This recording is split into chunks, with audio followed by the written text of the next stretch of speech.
एक हदीस पाक सुनाता हूं, फिर मैं अपने मौजू की तरफ आऊंगा। अल्लाह के रसूल इरशाद फरमाते हैं कि अल्लाह ताला ने एक बहुत बड़ा फरिश्ता को पैदा फरमाया। इतना बड़ा फरिश्ता है वो कि जिसका एक पर मशरिक में है और दूसरा पर मगरिब में है। जरा बोलो सुभान अल्लाह, जरा बोलो जोर से, जरा जोर से बोलो सुभान अल्लाह।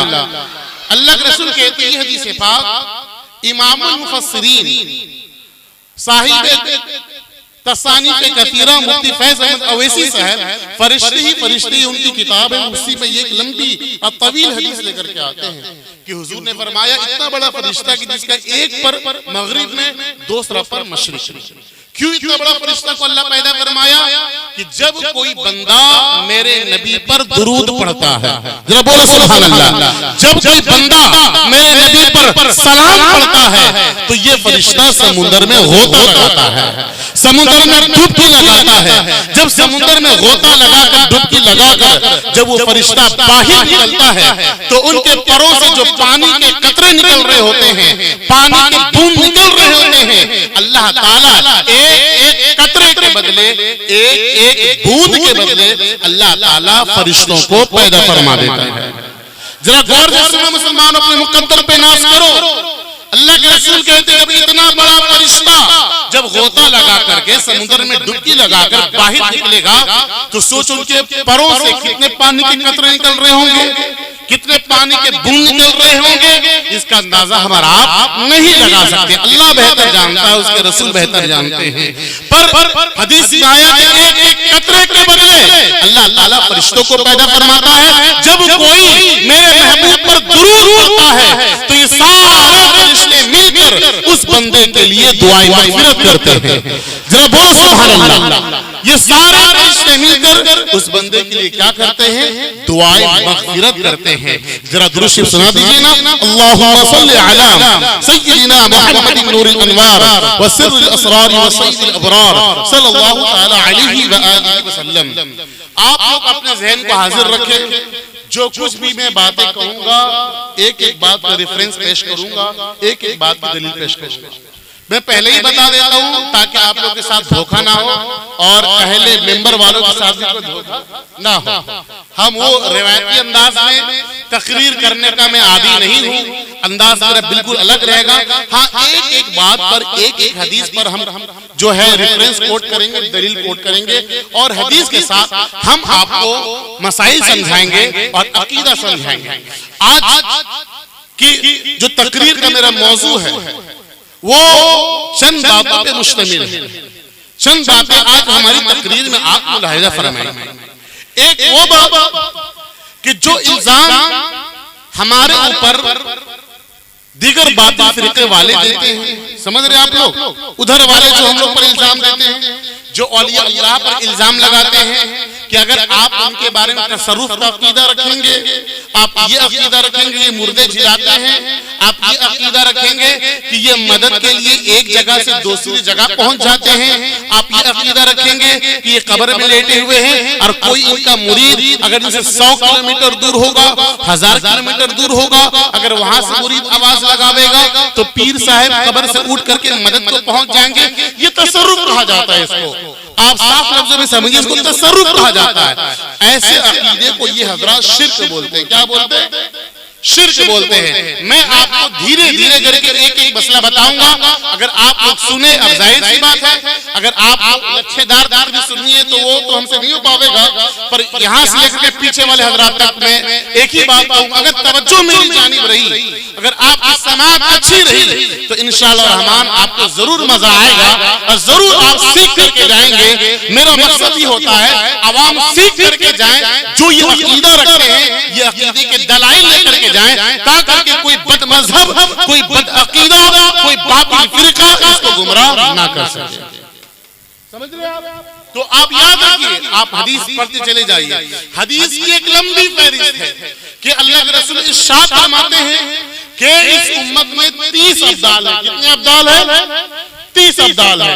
और एक रिवायत में है कि 40 अब्दाल है और एक रिवायत में है कि 303 औलिया अल्लाह है।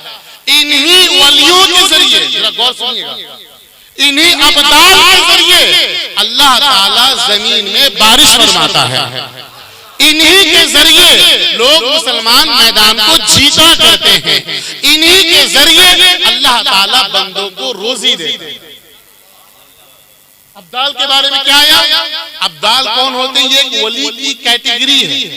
वली के किस्म जैसे गौस, कुतुब, अब्दाल, नौजबा, आप धीरे धीरे आगे बढ़ते चले जाएंगे तो ये औलिया अल्लाह की किस्म कैटेगरी आपको दिखती हुई चली जाएगी। तो मैं आपको ये बताना चाहता हूँ, अब्दाल, जिस अब्दाल के वजह से अल्लाह ताला बारिश फरमाता है, जिस अब्दाल की वजह से ये जमीन कायम है, आसमान कायम है। मैं आप लोगों से पूछना चाहता हूँ, क्या अल्लाह ताला, अब्दाल कौन होते हैं? ये नेक बंदे होते हैं। अब्दाल कौन होते हैं? जो जोर से बोलो, कौन होते हैं? क्या अल्लाह ताला इन नेक बंदों का मोहताज है? जब ये रहेंगे तो जमीन कायम रहेगी। क्या अल्लाह ताला मोहताज है? जब ये औलिया अल्लाह रहेंगे तो आसमान कायम रहेगा। क्या अल्लाह ताला मोहताज है? ये बंदे रहेंगे तो हम बारिश देंगे। क्या अल्लाह ताला मोहताज है? ये बंदे रहेंगे तो हम रिस्क तुमको देंगे। क्या अल्लाह ताला मोहताज है? ये अब्दाल रहेंगे तो मुसलमानों को हम जीत अता करेंगे? हर किस ऐसा नहीं, पर ये अल्लाह का निजाम है। अल्लाह अता करता है पर अपने प्यारों के सदके अता करता है, अपने महबूब वलियों के सदके अता करता है। तो यही अहले सुन्नत का अकीदा है कि तुम कभी भी औलिया किराम के दामन से हटकर सिरात मुस्तकीम पर नहीं चल सकते। सिरात मुस्तकीम पर चलना हो तो पहले औलिया किराम के दामन से सिमट जाओ। देखो हमारे गौस, ये गौस तो सबसे बड़ा मर्तबा है वली में, और वो भी हमारे गौस गौसे आजम है। जरा बोलो सुभान अल्लाह। हमारे गौस पूरे गौस के सरदार, जमाने तक जितने वली पैदा होंगे वो तमाम वलियों के सरदार हमारे गौसे पाक रज़ियल्लाहु ताला अन्हु है, जिनकी 11वीं हम मनाते हैं। 11वीं में क्या होता है? आप लोगों से पूछते हैं। 11वीं में हम लोग गीता पढ़ते हैं। बोलो जोर से बोलो मेरे भाई। 11वीं में हम लोग रामायण पढ़ते हैं। 11वीं में हम लोग क्या पढ़ते हैं? आज का तब्दील शुदा इंजील तौरात पढ़ते हैं? नहीं पढ़ते। 11वीं की महफिल होती है, उस महफिल की आगाज कुरान की तिलावत से होती है, मनकबत पढ़ा जाता है, नाते नबी पढ़ी जाती है, हदीसों कुरान की रोशनी में खिताब होता है। तो जिस 11वीं के नाम लेकर के हम इसाले सवाब इकट्ठा करके तमाम सवाब को जमा करके जो ईसार कर देते हैं, गौसे आजम को जो नजर कर देते हैं, और ये अल्लाह को जो भेज देते हैं, ट्रांसफर कर देते हैं, इसी का नाम इसाले सवाब कहा जाता है। समझिए आप लोग, हम गौस की बात चल रही थी तो हमारे गौस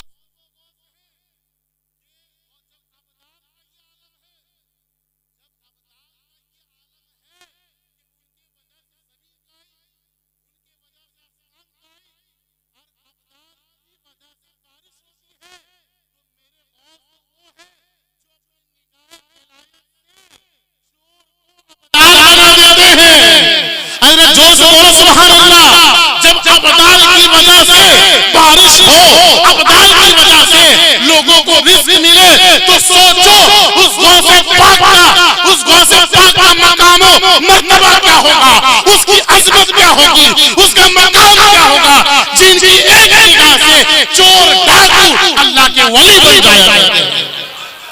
ऑपरेटर साहब कहाँ गए? थोड़ी आवाज साफ करने के लिए कहिए। ऑपरेटर साहब थोड़ी आवाज को साफ कीजिए, थोड़ा जोर लगा रहे हैं तो आवाज फट रही है, आवाज फटनी नहीं चाहिए, हमारे ऑडियंस तक आवाज जा रही है। अरे जोर से बोलो। क्या आपको वो वाकया नहीं मालूम जब हजरत यहया जब तौबा नहीं किए थे, जब हजरत यहया तौबा नहीं किए थे, जब वो डाका डाला करते थे, डकैती करते थे, जब गौसे पाक रज़ियल्लाहु ताला अन्हु के घर दाखिल हुए तो माशाअल्लाह जैसे ही चोरी के लिए हाथ बढ़ाए तो क्या होता है कि आंखों से रोशनी चली गई, फिर हाथ को हटा दिए, रोशनी वापस आ गई, फिर जब रोशनी वापस आई फिर वो डाका डालने की कोशिश किए, आंख से रोशनी चली गई। अब वो थक हार के क्या हो गए, रात भर बैठ गए, रात भर बैठ गए। सुबह का वक्त हुआ तो हजरत खिद्र अलैहिस्सलाम आ गए। कौन आए?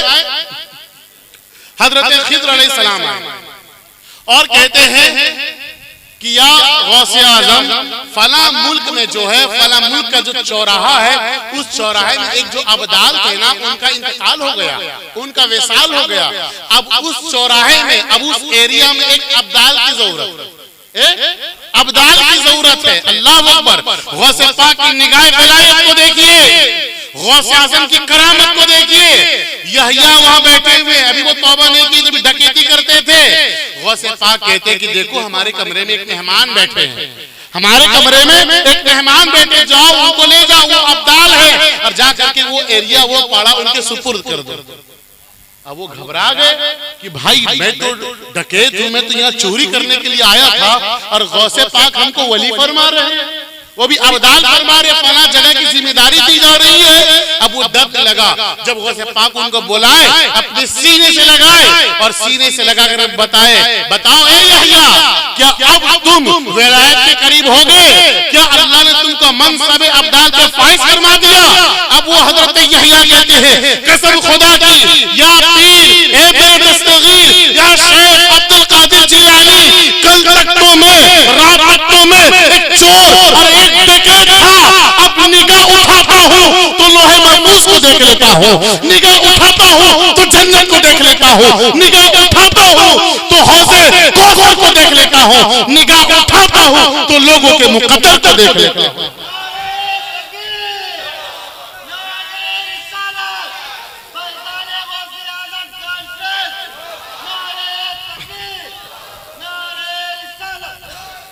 सुनिए मेरे भाई, सुनिए, हम कोई भी कानून अपनी तरफ से नहीं बनाएंगे।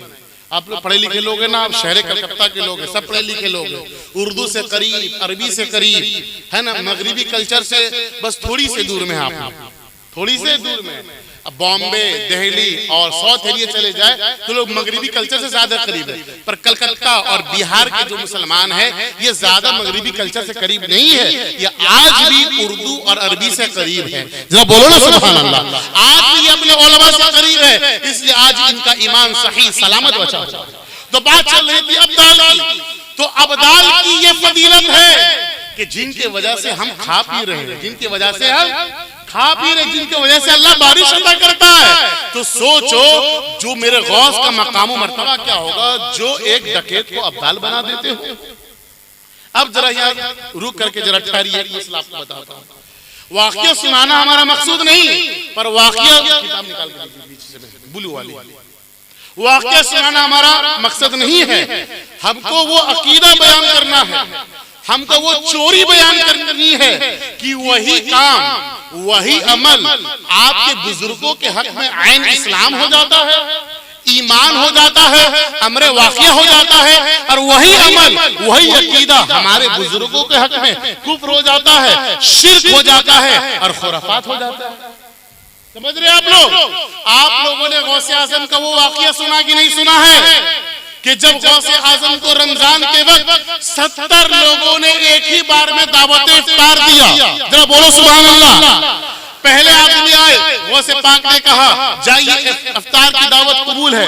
दूसरे आदमी आए तो उसकी भी दावत कबूल कर लिए। इसी तरह एक एक करके आते गए, 70 मुक्तदी आए, 70 मुरीद आए चाहने वाले। ए मेरे गौसे पाक, आज आप हमारे घर में इफ्तार करेंगे, आज हमारे घर में रोजा आप खोलेंगे। गौसे पाक ने सबको कहा नाम नाम नाम नाम, हाँ हाँ जाओ, मैंने दावत कबूल कर ली, मैंने दावत कबूल कर ली। मगरिब का वक्त हुआ, अजान मगरिब हो रही है। अब गौसे पाक जो है 70 घरों में एक ही वक्त में मौजूद थे, 70 घरों में एक ही वक्त मौजूद थे। अब जब रोजा खोल लिए, मगरिब की नमाज हो गई, तो मुरीद खुशी में झूमते हुए मदरसा में आया और कहा कि आज हमारी दावत पे गौसे पाक तशरीफ लाए थे। इसी तरह बोलते बोलते 70 लोग जमा हो गए कि मेरे यहाँ तशरीफ लाए थे, वो कह रहे मेरे यहाँ तशरीफ लाए थे, वो कह रहे कि मेरे यहाँ तशरीफ लाए थे। 70 लोगों ने दावा कर दिया कि गौसे पाक हमारे घर आए थे। जरा सुनिएगा, मैं वाकई क्यों सुना रहा हूँ, अभी आपको मजा आ जाएगा जब कोट करूंगा। तो गौसे पाक ने कहा घबराओ नहीं, मैं एक ही वक्त में 70 जगह अल्लाह ताला की दी हुई ताकत से मौजूद हो गया था। अल्लाहू अकबर। जब ये वाकया जुमा के मेंबर से हमारे इमाम साहब बयान करते हैं, जब अहले सुन्नत को कोई खतीब बयान करता है, जब कोई हमारे आलिम बयान करते हैं, जब मेरे कोई हाफिज साहब बयान करते हैं, तो इनको शिर्क कहा जाता है, इनको बिदअत कहा जाता है, इनको खुराफात कहा जाता है, इनको कुफ्र कहा जाता है। पर आपको हैरत होगी जब अपने मौलाना की बात आती है, जब अपने आलिम की बात आती है, जब अपने पीर की बात आती है, तो यही चीज मौलाना के हक में करामत हो जाती है, यही चीज मौलाना के हक में कमाल हो जाता है, यही चीज मौलाना के हक में तारीफ हो जाती है। अभी गौसे पाक के बारे में ये वाकया आप जाकर के अगर हमारी बात पे यकीन ना हो तो आप चौक चौराहे पे चले जाइए, उनकी मस्जिद में जाकर के यही वाकया को बयान कीजिए, आपको तुरंत मुशरिक बोलेगा। क्या बोल देगा? मुशरिक बोल देगा। मुशरिक के मतलब समझे आप लोग? मुशरिक के मतलब आखिरी दर्जे का काफिर, आखिरी दर्जे का। ये मुशरिक कोई छोटा लफ्ज नहीं है। मुशरिक कहते हैं एक से ज्यादा खुदा मानने को। मुशरिक किसको कहते हैं? एक से ज्यादा खुदा मानने को। तो जैसे ही आपने ये वाकया बयान किया, उधर से शिर्क का फतवा लगा, आपको मुशरिक बना दिया। और हम कहेंगे कि मैं कलमा पढ़ने वाला हूं, मैं नमाज पढ़ने वाला हूं, मैं मुशरिक कैसे हो गया? मैं तो अल्लाह को सजदा करता हूं, मैं अल्लाह के लिए नमाज पढ़ता हूं, तो मैं मुशरिक कैसे हो गया? मैं काफिर कैसे हो गया? तो वो कहेगा ये गौसे आजम की जो आपने करामत बयान की है, ये तो शिर्क है, ये तो कुफ्र है। आइए अब सुनिए, अब मैं शेख अशरफ अली थानवी का एक वाकया नकल करने लगा। जरा गौर से सुनिए, आप लोग सुनना चाहते हैं? हाथ उठा करके हाथ जोड़ के भाई तो बोलो सुभान अल्लाह, और जोर से बोलो सुभान अल्लाह। और जरा गौर से मेरी बात सुनिएगा। शेख अशरफ अली थानवी का नाम आप लोगों ने सुना होगा, सुना कि नहीं सुना? शेख अशरफ अली थानवी के बहुत ही महबूब खलीफा ख्वाजा अजीजुल हसन साहब, क्या नाम है उनका? ख्वाजा अजीजुल हसन साहब। उनकी किताब है अशरफुस सवाने। कौन सी किताब है? अशरफुस सवाने।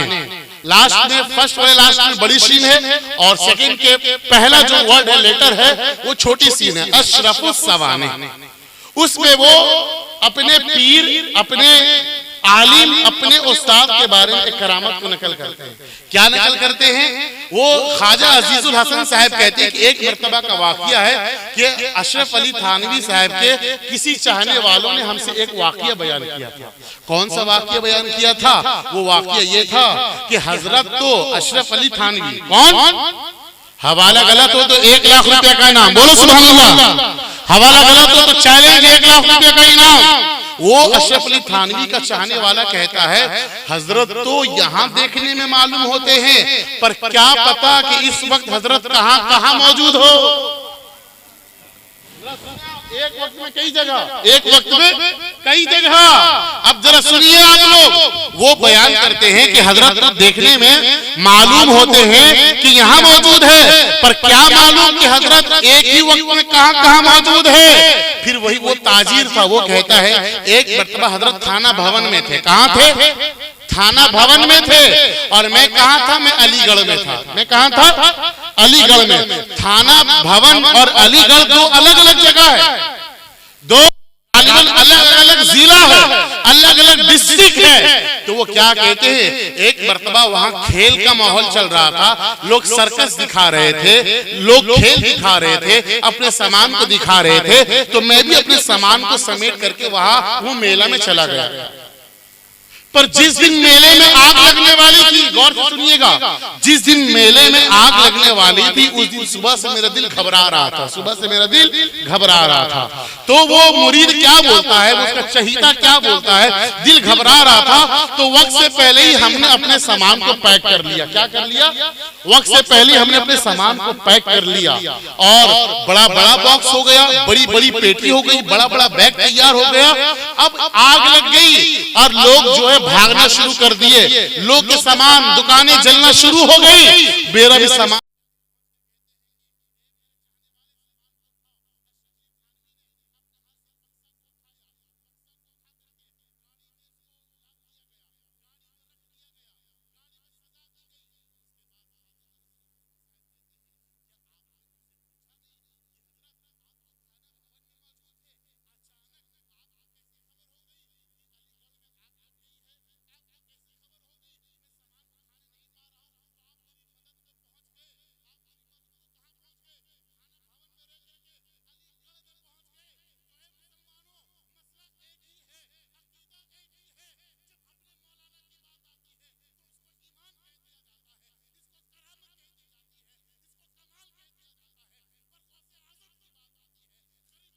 बात आती है, मखदूम बिहारी की बात आती है, गौसे बंगाला की बात आती है, तो इसको शिर्क और कुफ्र कह करके हमारे सुन्नी मुसलमानों को गुमराह करना चाहते हैं।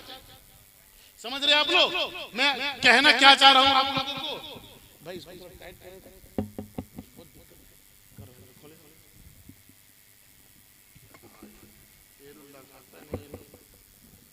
ये ढीला भाई गिर जा रहा है।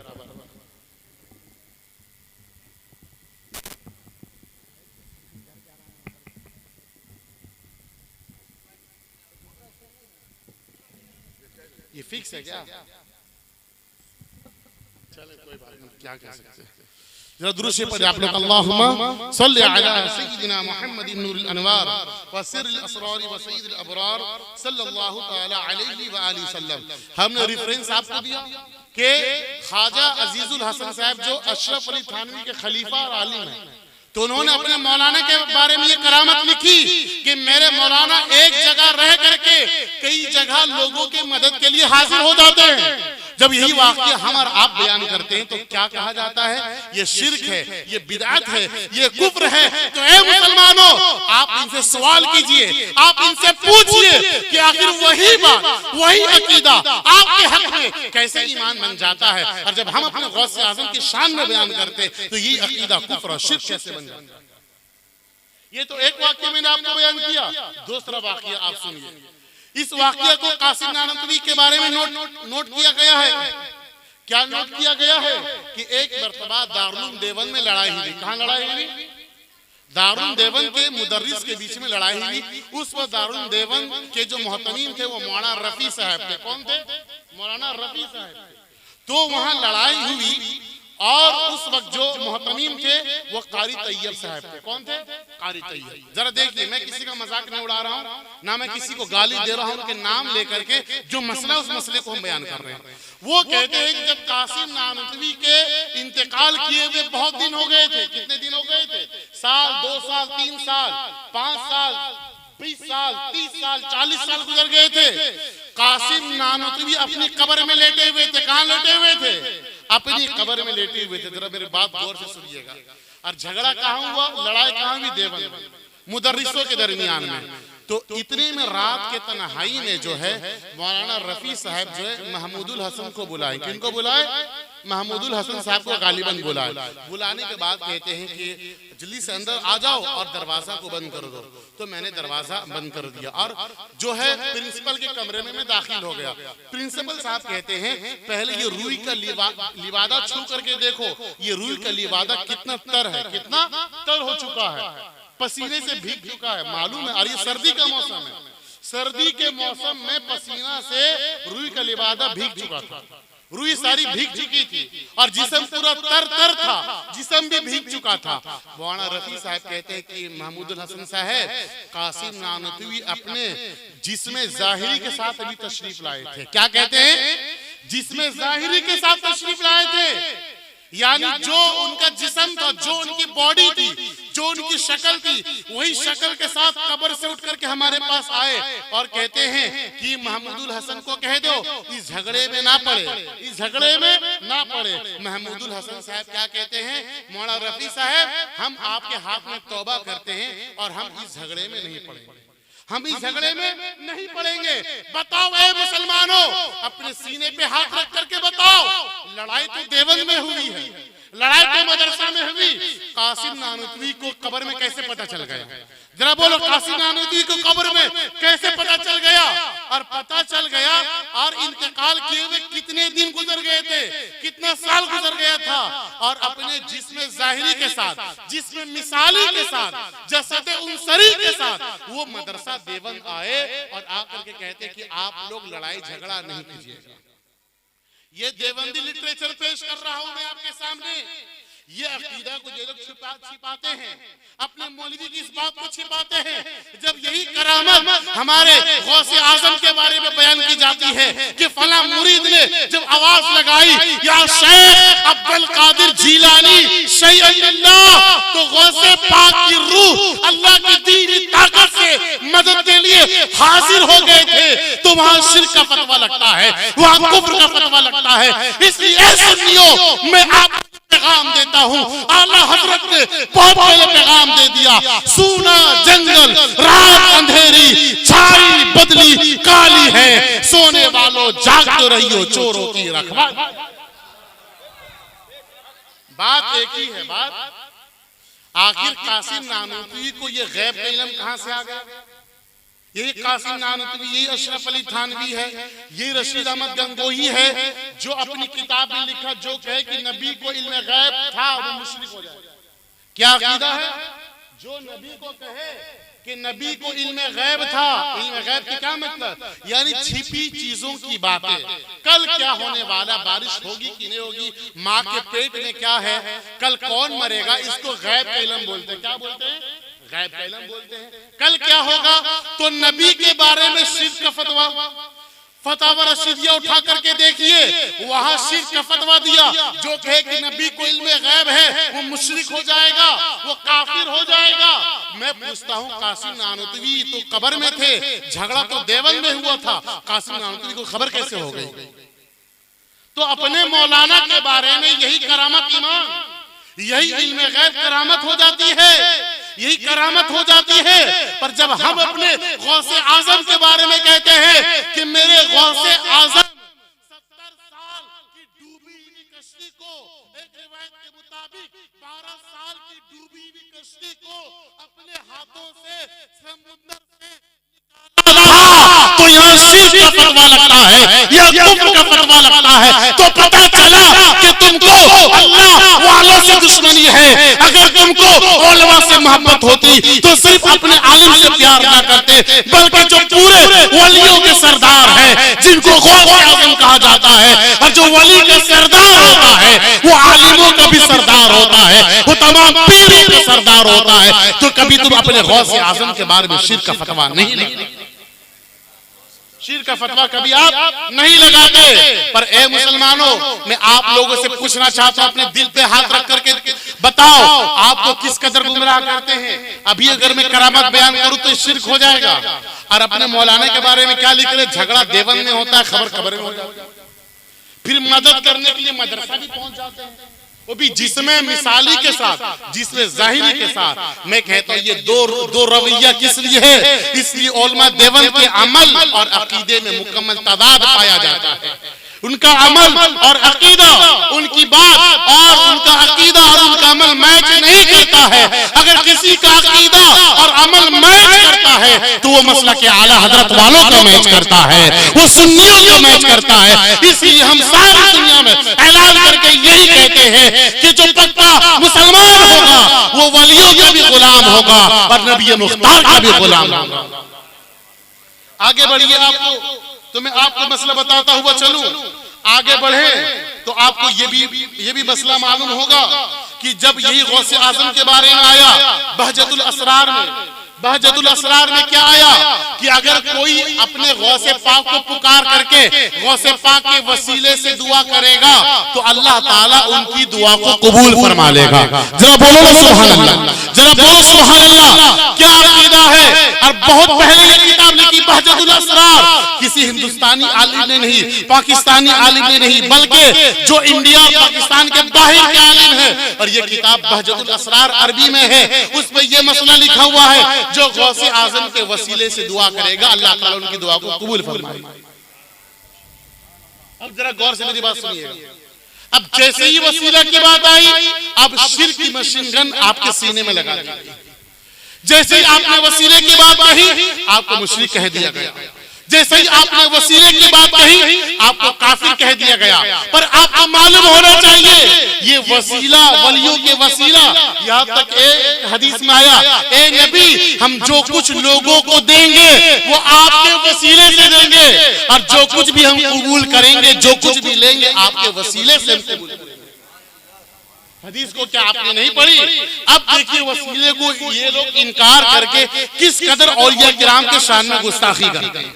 मैं कहता हूं अगर आप कुरान पढ़े होते, अगर आप हदीस पढ़े होते तो कभी आप वसीले का इनकार ना करते। जैसे कोई सुन्नी गौसे आजम के नाम लेकर के वसीला देता है, या अल्लाह बड़े पीर के सदके मेरी बीमारी को दूर फरमा दे, या अल्लाह बड़े पीर के सदके हमारे कारोबार में तरक्की अता फरमा दे, या अल्लाह बड़े पीर के सदके हमारी बेटी के रिश्ते का इंतजाम कर दे, तो आपको क्या कहा जाता? आप मुशरिक हो गए, आप हिंदू हो गए। माज़अल्लाह, आपको ये वाकया मालूम होगा, वाकया में नहीं सुनना चाहता हूं, आप कुरान उठा करके देखें। आप इज़हबू बिक़मीसी हाज़ा फ़अल्क़ूहु अला वजहि अबी तर्जुमा तफसीर पढ़ ले, आपको मालूम होगा याकूब अलैहिस्सलाम से धोखे के साथ यूसुफ अलैहिस्सलाम को दूर कर दिया गया। मालूम कि नहीं मालूम?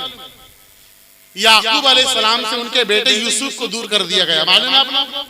अरे जरा बोलो, किसको मन हाथ उठा करके बोलो, जरा बोलो सुभान अल्लाह, जरा जोर से बोलो सुभान अल्लाह। तो मैं आपको बताता हूं, आपको मालूम होगा जब यूसुफ अलैहिस्सलाम अपने वालिद से दूर हो गए तो यूसुफ अलैहिस्सलाम की याद में याकूब अलैहिस्सलाम इस कदर रोते थे कि उनकी आंखों से रोशनी चली गई, उनकी आंखों से रोशनी चली गई, उनको नजर नहीं आने लगा। एक वक्त ऐसा जमाना आया कि कहत का जमाना आया, यूसुफ अलैहिस्सलाम के 11 भाई यूसुफ अलैहिस्सलाम के पास पहुंच गए और वो मिस्र के बादशाह बन चुके थे यूसुफ अलैहिस्सलाम कि कुछ हमको गल्ला दे दीजिए। यूसुफ अलैहिस्सलाम ने पहचान लिया ये तो हमारे 11 भाई है। कौन है ये हमारे 11 भाई है। तो यूसुफ अलैहिस्सलाम ने कहा कि बताओ ए मेरे भाइयों, वालिद साहब का हाल क्या है, अब्बू जान का हाल क्या है, उनकी खैरियत क्या है। 11 भाई रो रो करके अर्ज करने लगे, ए यूसुफ, हमने आपके साथ धोखा किया था और वालिद साहब के साथ धोखा किया था। जब से आप उनसे जुदा हुए हैं वो आपकी याद में, आपकी मोहब्बत में इस कदर आंसू बहाते हैं, इस कदर आंसू बहाते हैं कि रोते रोते उनकी आंखों की बिनाई चली गई। अब एक जरा मसला में नोट कर लीजिएगा, यूसुफ अलैहिस्सलाम अल्लाह के नबी है कि नहीं? जोर से बोलो, यूसुफ अलैहिस्सलाम अल्लाह के नबी है कि नहीं? और याकूब अलैहिस्सलाम अल्लाह के नबी है कि नहीं? दोनों अल्लाह के नबी है। याकूब अलैहिस्सलाम दुआ कर देते, अल्लाह बिनाई को वापस कर देता। यूसुफ अलैहिस्सलाम मिस्र से दुआ कर देते, अल्लाह ताला रोशनी को क्या करते? वापस कर देते। तो यूसुफ अलैहिस्सलाम का मिस्र से दुआ ना करना और याकूब अलैहिस्सलाम का खुद से दुआ ना करना, बल्कि यूसुफ अलैहिस्सलाम कहते हैं, ये मेरे 11 भाई, ये कमीज ले जाओ, ये मेरा कुर्ता ले जाओ और मेरे वालिद के आंखों में रखना। इस कुर्ते के वसीले से, इस कुर्ते की बरकत से, इस कुर्ते के जरिए से अल्लाह ताला मेरे वालिद याकूब अलैहिस्सलाम की आंखों में रोशनी अता फरमा देगा। अब ये वाकया का कुरान में, हाफिज कुरान बैठे हैं, क्या है आयत? इज़हबू, आप सब जाइए, इज़हबू, आप सब जाइए, इज़हबू बिक़मीसी, मेरे कमीज को लेकर के जाइए, अला वजही अबी याती बसीरा, मेरे वालिद के चेहरे पे, अबी याती, जब मेरे वालिद के चेहरे पे लगाओगे तो क्या होगा? अबी याती बसीरा, अल्लाह ताला उनकी आंखों में रोशनी अता कर देगा। ए मुसलमानों, बताओ क्या उस कुर्ते का मोहताज अल्लाह ताला था? क्या उस कुर्ते के मोहताज यूसुफ अलैहिस्सलाम थे? क्या उस कुर्ते के मोहताज याकूब अलैहिस्सलाम थे? तो पता चला उस कुर्ते का मोहताज ना अल्लाह ताला है, ना याकूब अलैहिस्सलाम है, ना यूसुफ अलैहिस्सलाम है, बल्कि यूसुफ अलैहिस्सलाम एक नजरिया देना चाह रहे थे, एक अकीदा देना चाह रहे थे कि आखिर जमाने में जब वलियों की अजमत का इनकार किया जाएगा, जब नबियों की अजमत का इनकार किया जाएगा, जब वसीले को शिर्क कहा जाएगा, वसीले को कुफ्र कहा जाएगा, तो ये आयत मुसलमानों के सामने आ जाएगी। इज़हबू बिक़मीसी हाज़ा फ़अल्क़ूहु अला वजही अबी याती बसीरा, ए मेरे भाइयों, ये कमीज ले जाओ, वालिद के चेहरे पे लगा देना, अल्लाह ताला इसी कुर्ते के वसीले से, इस कुर्ते के बरकत से उनके आंखों में रोशनी अता फरमा देगा। समझ रहे आप लोग? कहां से हमने पेश किया? कुरान से। अगर हवाला गलत हो, आयत का तर्जमा गलत हो, 1 लाख रुपए का इनाम, मसाला गलत हो तो 1 लाख रुपए का इनाम। बिक़मीसी, कमीज का लफ्ज आया है, हिम्मत है तो इस कमीज का ही इनकार कर दो। अगर बीवी वाले हो तो फिर से निकाह पढ़वाना पड़ेगा। समझ रहे आप लोग? तो कमीज का लफ्ज आया बिक़मीसी, मेरे कमीज को अपने साथ ले जाओ, मेरे कमीज को अपने साथ ले जाओ और वालिद के चेहरे पे रखना, तो अल्लाह ताला क्या करेगा, रोशनी अता फरमा देगा। तो ये आयत चीख चीख करके अब क़यामत तक आने वाले मुसलमानों को ये आयत पैगाम दे रही है कि मुसलमानों, घबराना नहीं, फिक्र मत करना। जब कोई बदअकीदा गौसे पाक पर और तुम पर एतराज करेगा, वसीला शिर्क है, तो बतौर दलील इस आयत को पेश कर देना। बतौर दलील इस आयत को क्या करना, पेश कर देना। तो अब बताओ कुरान पर अमल किसका है? उसका अमल है उन लोगों का अमल है कि हम लोग का अमल? जरा बोलो, किन लोगों का अमल है? हम लोगों का अमल है। आप आगे बढ़िए तो आपको और मसला में बताता हुआ चलूं। हजरत याकूब, हजरत यूसुफ का मसला तो आप लोगों ने सुन लिया। आपने गौसे पाक के भी बारे में बताया कि गौसे पाक की वो वली है, वो अजमत वाले वली है कि जिनकी निगाह से चोर भी अब्दाल बन जाया करते हैं। अब आ गया ये, तुम्हें आपको एक मसला और बता देता हूँ, बहुत ही अहम मसला बता देता हूँ। अगर ये मसला आप लोगों को याद हो गया और ये छोटा सा पैराग्राफ का वाकया अगर आप लोगों को याद हो गया, तो कोई बदअकीदा आप लोगों को बहका नहीं सकता है। अगर सुनना चाहते हैं तो हाथ उठा करके जरा बोले सुभान अल्लाह, जरा जोर से बोलो सुभान अल्लाह, और जोर से बोलो सुभान अल्लाह। जरा गौर से मेरी बात सुनिएगा, बहुत ही एक अहमियत की हम बात बताने लगा। आप लोगों ने ये बात सुनी है ना कि अगर कब्र के पास जाकर के आपने शिफा मांगी या शिफा छीनने के बारे में कहा कि फला बंदे से शिफा को छीन लीजिए, तो ये शिर्क है। जरा बोलो सुभान अल्लाह, जरा बोलो। आपने ये बात सुनी होगी। अगर आप ये कहते हैं मैं फला मजार पे गया था, वहां से शिफा हासिल करने के लिए, क्या हासिल करने के लिए? शिफा हासिल करने के लिए, अपनी तबीयत को ठीक करने के लिए गया था, मदद के लिए गया था, तो क्या फतवा लगता है कि आप मुशरिक हैं? आप मौलवी मोइनुद्दीन का नाम सुने होंगे। ये अपने वालिद के वाकया को नकल करते हैं। इनके वालिद कौन थे? याकूब नानोतवी। कौन थे? याकूब नानोतवी, जो तमाम देवबंदियों के उस्ताद हैं। जरा बोलो, तमाम देवबंदियों के। अगर हवाला गलत हो तो 1 लाख रुपया का इनाम, और अगर मसला गलत हो तो भी 1 लाख रुपया का इनाम। जरा गौर से मेरी बात सुनिएगा।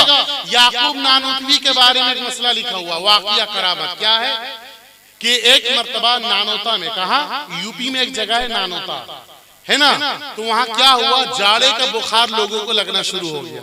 लोगों को जाड़े का बुखार लगना शुरू हो गया।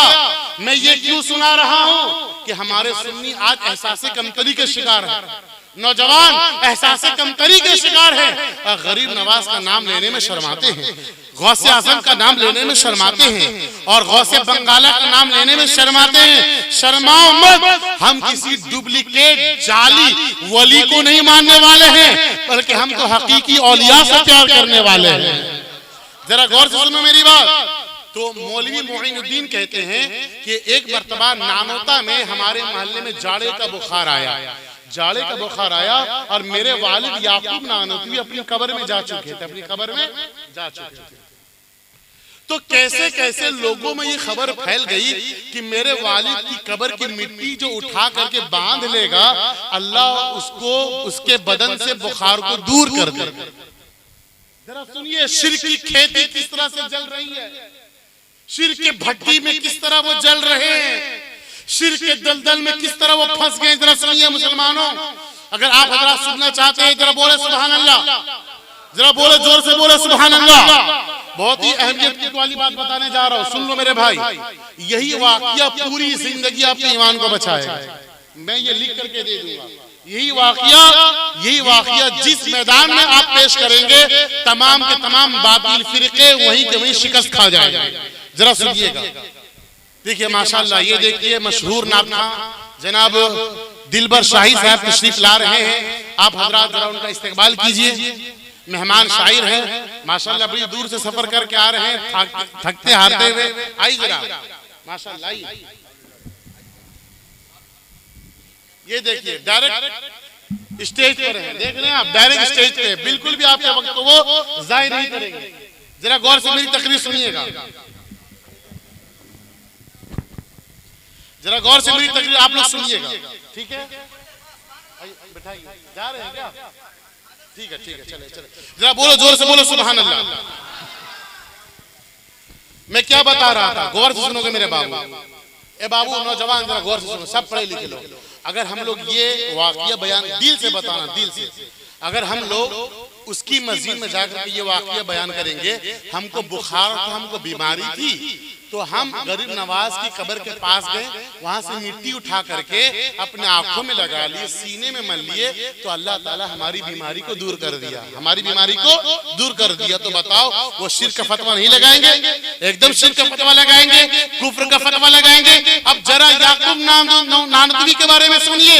याकूब नानतवी अपनी कब्र में है, उनके बेटे बयान करते हैं, जब लोगों में ये बात शुरू हो गई कि जो भी बुखार वाला आदमी, कोई भी बुखार वाली औरत अगर मेरे वालिद की कब्र से मिट्टी उठा करके बांध लेगा तो अल्लाह ताला उसके बुखार को ठीक कर देगा। अब वो कहते हैं कि लोग इस कदर आने लगे, इस कदर आने लगे, और मेरे वालिद साहब की कब्र पे आते, मिट्टी उठाते और अपने बदन में बांध लेते और उसके बुखार ठीक हो जाता, उसकी बीमारी चली जाती। लोग इस कदर मिट्टी उठाते, इस कदर मिट्टी उठाते कि कब्र की सारी मिट्टी खाली हो गई, सारी मिट्टी खाली होगी। जरा गौर से सुनिएगा, उलमा किराम की तवज्जो है मेरे भाई, जरा सुनिएगा, जरा गौर से सुनिएगा मेरी बात। उनके बेटे कहते मैं सुबह को मिट्टी डलवाता हूँ, शाम को मिट्टी खत्म हो जाती है, शाम को मिट्टी डलवाता हूँ, सुबह को मिट्टी खत्म हो जाती है।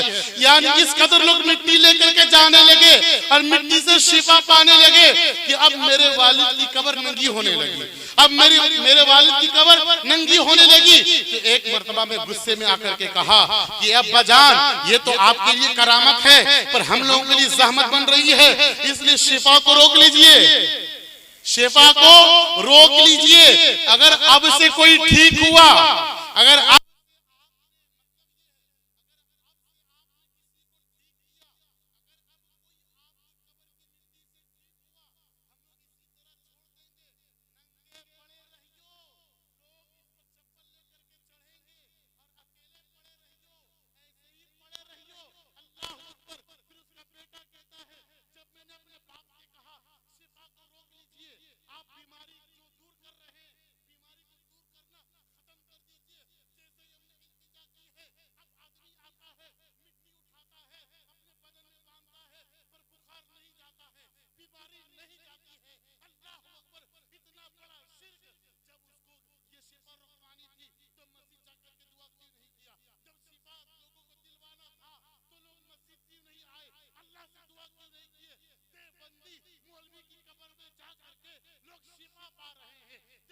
मौलवी की कब्र में जाकर के लोग जो है शिफा को, लोगों से शिफा को रोक दिया जा रहा है।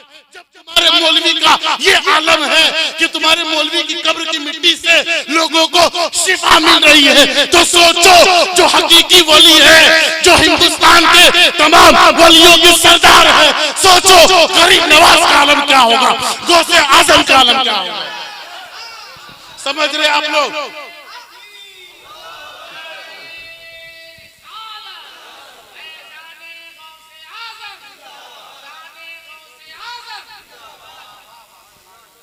ठहरो जरा, ठहरो।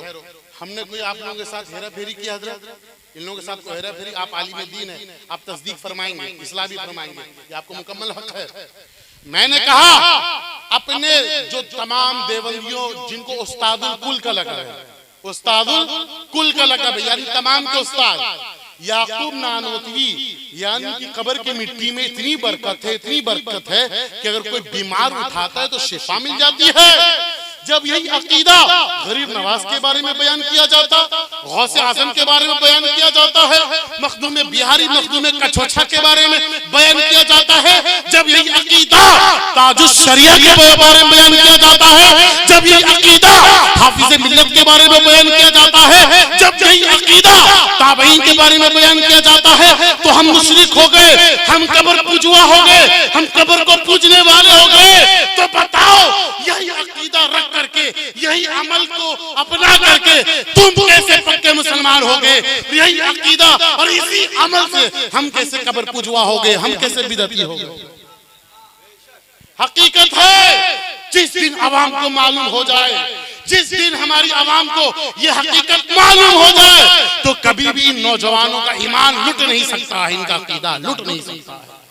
आप देवबंदी लिटरेचर उठा करके देखें आप किस कदर से उन्हीं के कौल के मुताबिक शिर्क या कायद मौजूद है, शिर्क की आमाल मौजूद है, शिर्क की अक़वाल मौजूद है, पर हम उसको शिर्क नहीं कहते, हम उसको अपने वली के हक में इसको करामत कहते हैं, करामत से ताबीर करते हैं। पर वाह रे तुम कैसे मौलवी हो, अपनी डुप्लीकेट मौलवी जाली मौलवी के लिए आपने तो इसको करामत से ताबीर कर दिया। जब हम एतराज करते कहते ये करामत है, तो हम भी तो ये कहते हैं ये भी मेरे गौसे आज़म की करामत है, ये भी तो मेरे गरीब नवाज की करामत है। तो पता चला कि तुमको वलियों से बुग़्ज़ है, तुमको वलियों से दुश्मनी है, इसलिए वलियों की करामात और वलियों की अजमत का खुतबा तुमको हजम नहीं होता।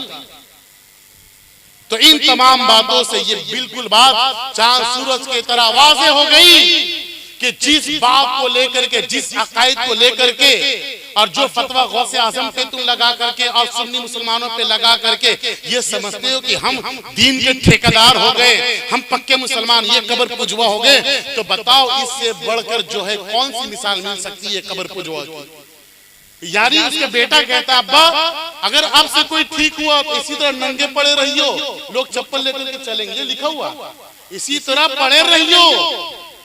तो यानी तुम इतने परेशान हो गए, सुबह को मिट्टी डालते हो शाम को खत्म, और शाम को मिट्टी डालते हो सुबह को मिट्टी खत्म हो जाती है। लोग इस कदर मिट्टी लेकर के जा रहे, शिफा पा रहे हैं। तो पता चला वलियों की अजमत की वो अजमत है, अपने तो अपने गैर भी तस्लीम करते हैं, ये और बात है। वो लोग अपने मौलवी के हक में तस्लीम करते हैं और हम इस औलिया उम्मत के बारे में तस्लीम करते हैं। तो यहाँ तक मैंने आपको बताया, अब आगे बढ़िए। एक मसला मैं आपको और बताता हुआ चलूं, यही हमारे गौसे पाक रज़ी अल्लाह ताला अन्हु है, जिनकी अज़मत इंसान तो इंसान, जानवर तो जानवर, हर एक चरीन परीन और गौसे आज़म के बारे में जितने औलिया गुजरे और गुजरेंगे क़यामत तक आएंगे, सबको ये इल्म है अल्लाह की अता से ये गौस तमाम वलियों के सरदार है, अब्बा करामत वली है। ये गौसे आजम है कि एक मर्तबा वो खुद अपने बेटे से बयान करते कि बेटा एक मर्तबा मैं नमाज पढ़ रहा था, नमाज पढ़ रहा तो अचानक एक सांप नमूदार हुआ, और सांप नमूदार हुआ और मेरे सजदे की जगह पे मुंह खोल के बैठ गया। मैं हालत नमाज में, जरा सोचे हम हालत नमाज में हो, हम लोग हालत नमाज में हो और सजदे की जगह पे बड़ा सांप आकर के मुंह खोले, तो सोचो हालत क्या हो, सोचो हालत क्या होगी। पर गौसे आज़म कहते वो सांप मुंह खोल करके अपने जो है सजदे की जगह पर खड़ा हो गया। मैं बिल्कुल भी घबराया नहीं, डरा नहीं, बल्कि सजदे में गया और सांप को अपने हाथ से हटा कर सजदा किया। जब सजदा करके बैठा, कायदा में बैठा, तो यही सांप हमारे गोद में आकर के बैठा और कपड़े के अंदर से घुस करके कांधे पे लिपट गया, कांधे पे लिपट गया। उसके बावजूद में जर्रा बराबर भी हिला नहीं, ना मेरा जाहिर हिला ना मेरा बातिन हिला। फिर कल रह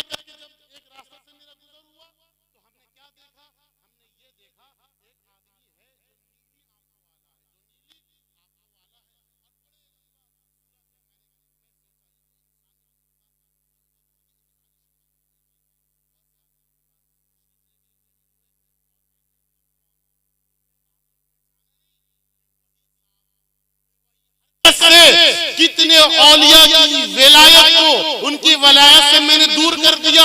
पर आप तो ऐसे शेख कामिल है कि मेरे डरावने हरकत से न आपका जाहिर बदला न आपका बातिन बदला। ए बड़े पीर दस्तगीर, अब तौबा करा करके हमको भी अपने मुरीदों में शामिल कर लीजिए। तो ये है विलायत। हम ऐसे वली की अजमत का खुतबा पढ़ते हैं, हम अंग्रेजी मुल्ला की करामत को बयान नहीं करते हैं। जो अंग्रेजी सिक्कों में पला है, जो पल रहा है, हम उसकी विलायत को नहीं मानते हैं। विलायत तो बहुत दूर की बात है। हम तो मुसलमानों का जो आखिरी दर्जा है,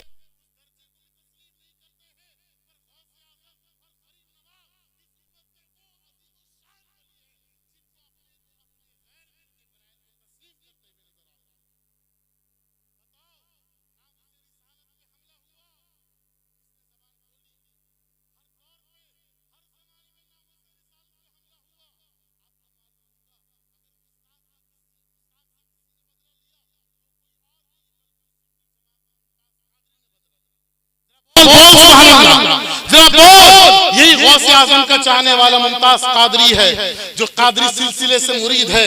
जब सलमान तासिर ने मेरे नबी पाक की शान में गुस्ताखी की, तो यही जो है मुमताज कादरी 27 गोलियों उसके सीनों पे उतार करके पूरी दुनिया को पैगाम दे देता है कि कोई भी गुस्ताख इस धरती में जीने का हक नहीं रखता है। तो ये किसने कर दिखाया? इस गुस्ताख को किसने वासिले जहन्नम किया? तो आपको कहना पड़ेगा ये कोई नानुतवी का मुरीद नहीं था, ये कोई थानवी का मुरीद नहीं था, ये कोई अम्बेडकरी का मुरीद नहीं था, ये कोई गंगोई का मुरीद नहीं था, बल्कि मेरे गौसे पाक का दीवाना था, जिसके सीने में इश्क़ रसूल का ऐसा जाम था कि 27 गोली सीने पे उतार करके अदालत में, जेल में अपने इस अमल को एक्सेप्ट करते हुए, कबूल करते हुए ये पैगाम देते हैं कि हाँ उसको गोली मैंने ही मारी। जज ने कहा आप अपना बयान बदल दीजिए, जज ने कहा आप अपना स्टेटमेंट बदल दीजिए। वक्त को वासिले जहन्नम किया, फिर जमीन में तशरीफ लाए। हम उस हीरो के मानने वाले हैं, हम उस वली के मानने वाले हैं, हम उस सहाबी के मानने वाले हैं। आप बुखारी शरीफ उठा करके देखिए, हदीस नंबर 40 उठा करके देख लिए। हजरत अब्दुल्ला बिन अतीक का आप लोगों ने नाम सुना होगा, जरा गौर से मेरी बात को सुनिएगा। हजरत अब्दुल्ला बिन अतीक ये वो अजीम रसूल और वो अजीम दर्जे के सहाबी है जिनको अल्लाह के रसूल ने कहा था, ए अब्दुल्ला बिन अतीक, क्या उस यहूदी अबू राफे की गर्दन को नहीं उड़ाओगे? जरा सुनो अबू राफे कौन था। हदीस नंबर बुखारी हदीस नंबर 40-39, जरा गौर से मेरी बात सुन लो। मैं 2 हदीस पेश करके मैं अपनी तकरीर को समेट लूंगा, जरा मेरी बात को सुनोगे। गौसे आजम के बारे में मुख्तसर मैंने आपको बता दिया, गौसे पाक का बचपना और उनकी जो करामात है, उनकी जो अज़मत है, ये सारे लोगों को मालूम है। अगर इसको भी अगर बयान कर दिया जाए तो वक्त ऐसे ही निकल जाएगा। जो इशारा हमको देना था हमने दे दिया, जो पैगाम देना था दे दिया। अब नामुसे रिसालत में सिर्फ 2-3 हदीस आप सुन लीजिए, आपका ईमान ताजा हो जाएगा। ये हजरत अब्दुल्ला बिन अतीक है। जब अल्लाह के रसूल कहते हैं ए अब्दुल्ला बिन अतीक, उस गुस्ताख की गर्दन काट करके आओ जो मेरी शान में तनकीस करता है, जो मेरी शान में भौंकता है, जो मेरी शान में तनकीस करता है। अल्लाह अकबर। यही हजरत अब्दुल्ला अपने साथियों को लेकर के अबू राफे के महल को पहुंचे। अबू राफे जिस महल में रहता था उस महल के करीब कौन पहुंचे हैं? हजरत अब्दुल्ला। हजरत अब्दुल्ला अपने साथियों को कहते हैं ए मेरे साथियों, आप साइड में खड़ा हो जाइए, मैं दरबार के करीब जाता हूँ, मैं किला के करीब जाता हूँ और क़ज़ाए हाजत के स्टाइल में बैठ जाता हूँ ताकि लोगों को पता चल जाए कि मैं इसी महल वाला हूँ। जब शाम का वक्त हुआ तो दरबार ने उसको अंदर बुला लिया।